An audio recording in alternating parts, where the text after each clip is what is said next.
नमस्कार, मी दौलत नाना शितोळे बोलतोय।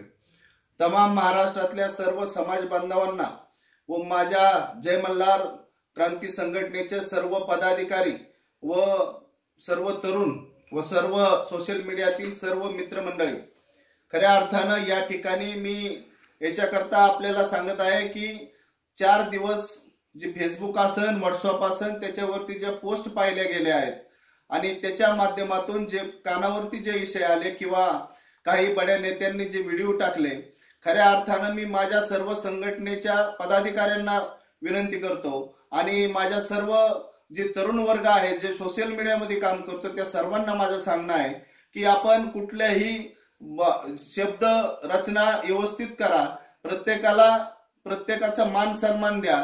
एखाद्याने जर आपल्या बाबतीत जर कोणती गोष्ट जर चुकीची बोलली असेल तर त्याच्या संग चुकीचं बोलायचं आपण काही कारण नाही। मित्रांनो, खऱ्या अर्थानं आपल्याला समाजाचं कार्य करायचं आहे, समाजाकरता काम करायचं आहे, समाज हिताचं काम करायचं आहे।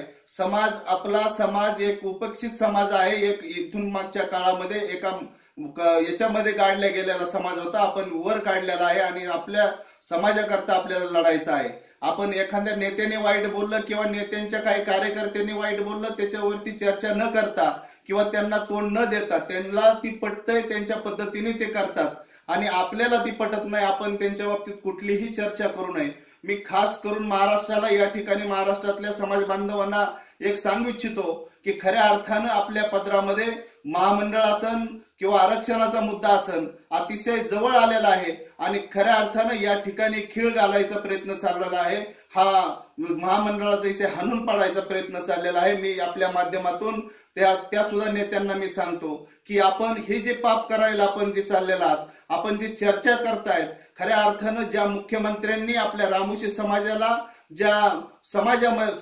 समाजाला एक वेगळ्या उंचीवर बसवायचा प्रयत्न केला, ज्या आपल्या राजाला ज्या दरोडेखोरांच्या यादीमधून आज आपण राष्ट्रीय पुरुषाच्या यादीमध्ये आपण आज आलेलो आहे, त्यांची सरकारी जयंती साजरी झालेली आहे आणि ती सरकारी जयंती साजरी होताना 5 कोटी रुपयाचं त्यांनी आपल्याला स्मारक दिले, अनेक गोष्टी आपल्या केलेल्या आहेत जे रामोशी समाजाच्या कधी स्वप्नात नव्हतं, तेवढ्या गोष्टी आज आपल्याला ह्या सरकारने दिलेल्या आहेत, ह्या मुख्यमंत्र्यांनी दिलेल्या आहेत आणि खऱ्या अर्थानं अक्षय मानेसारखा एक कार्यकर्त्यांनी किंवा MM ग्रुपच्या एक जबाबदार व्यक्तीने मुख्यमंत्र्यांना नथ घालून किंवा साडीवरती फोटो काढून किंवा साडीचा फोटो घालून त्यांचा अवमान केलेला आहे। खऱ्या अर्थानं मी या ठिकाणी त्यांना सुद्धा सांगतो की ह्या गोष्टी चांगल्या आहेत का? खऱ्या अर्थानं ज्या व्यक्तीने आपल्याला आज रामोशी समाजाला माणसामध्ये बसवलेला आहे, रामोशी समाजाला न्याय मिळवून दिलेला आहे आणि जर आपण अशा पद्धतीने जर त्या मुख्यमंत्र्यांच्या बाबतीत जर आपण करत असतान तर इथून पुढच्या काळामध्ये रामोशी समाजाला कोणताही पक्ष कुठलेही नेते जवळ करणार नाही, कुणीही विचारणार नाही। खऱ्या अर्थानं मग तुम्हाला जे काय करायचं आहे, तुम्हाला कुणाच्या पाठीमागे जायचंय, काय करायचं, ती लोकशाही आहे, प्रत्येकाने प्रत्येकाचा निर्णय घ्यावा।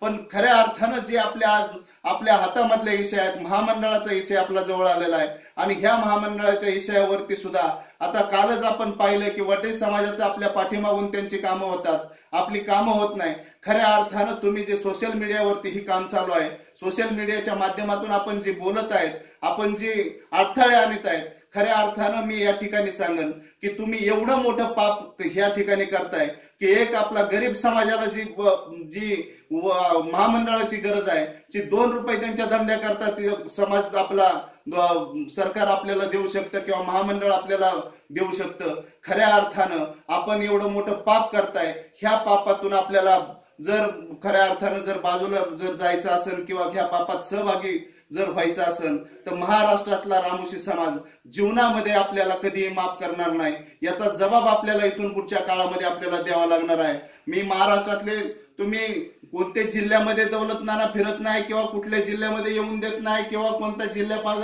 लोक पाठीमागं नाहीत, हा विषय नंतरचा आहे किंवा आत्ताचा असेल, त्याच्यामध्ये लोक ठरवतात।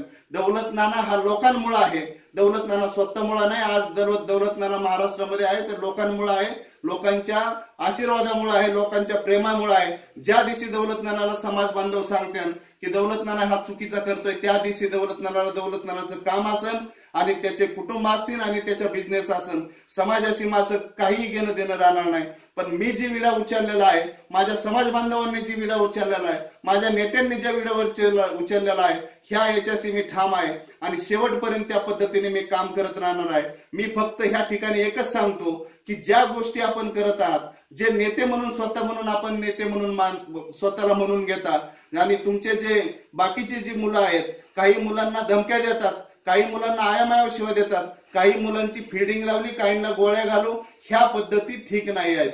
आणि जर ह्या पद्धतीने आपल्याला जर वागायचं असेल आणि समाजाला जर एक वेगळ्या लाईनला आपल्याला जर बसवायचं असेल, तर इथून पुढच्या काळामध्ये जी येणारी पिढी आहे ही आपल्याला नक्कीच आपल्या दारामध्ये येऊन सुद्धा जाब विचारल्याशिवाय राहणार नाही.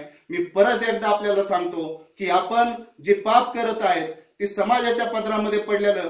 कारण याच्यामध्ये मी सांगू इच्छितो की काही मंत्र्यांना मी फोन केला, सोशल मीडियाच्या माध्यमातून त्यांच्यापर्यंत तो विषय गेलेला आहे.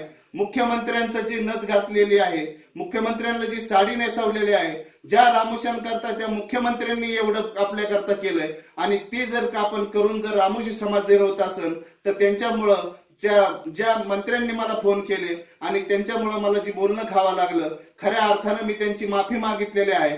पण इथून पुढच्या काळामध्ये जर समाजाकरता काय आपल्याला करायचं असेल, तुम्ही कोणता पक्ष मागे राहायचं, काय राहायचं हा तुमचा प्रश्न आहे, पण समाजाची हिटळणा करू नका, समाजाच्या पापामध्ये सहभागी होऊ नका. हे पाप जर करण्याचा प्रयत्न आपण इथून पुढच्या काळामध्ये करत असताना तर जीवनामध्ये समाज आपल्याला कधी माफ करणार नाही, असं या ठिकाणी मी सांगतो. तुम्ही तुमच्या पद्धतीने काम करा, मी माझ्या पद्धतीने काम करन आणि मी जे करणार आहे ती माझ्या समाजाकरता करणार आहे, तुम्ही करणार आहे ती समाजाकरता करणार आहे.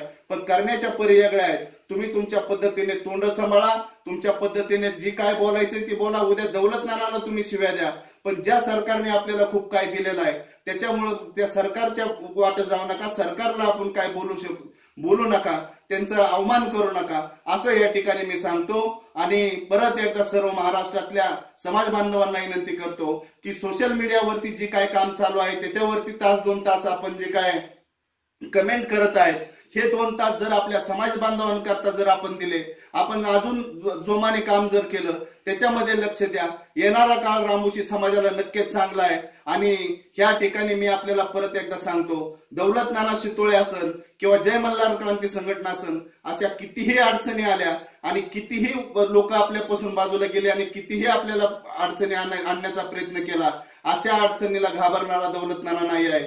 फक्त मी एकच सांगन की ज्या अडचणी आणायच्या ते वैयक्तिक मला आणा.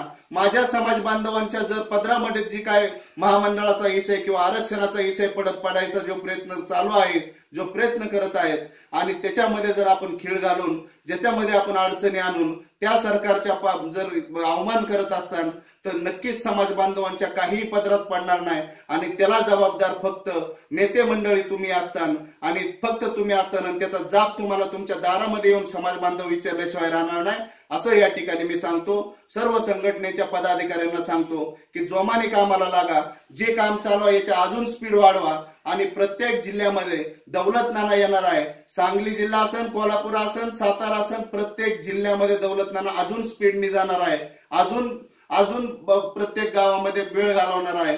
जेवढा मला त्रास देतात त्या याच्यामध्ये दौलत नानाचा अजून स्पीड ज्यादा असणार आहे, कमी कधीच होणार नाही. पण विचार करा आणि समाजाकरता वाईट करू नका, एवढंच या ठिकाणी मी सांगन आणि थांबतो. जय मल्हार, जय उमाजी.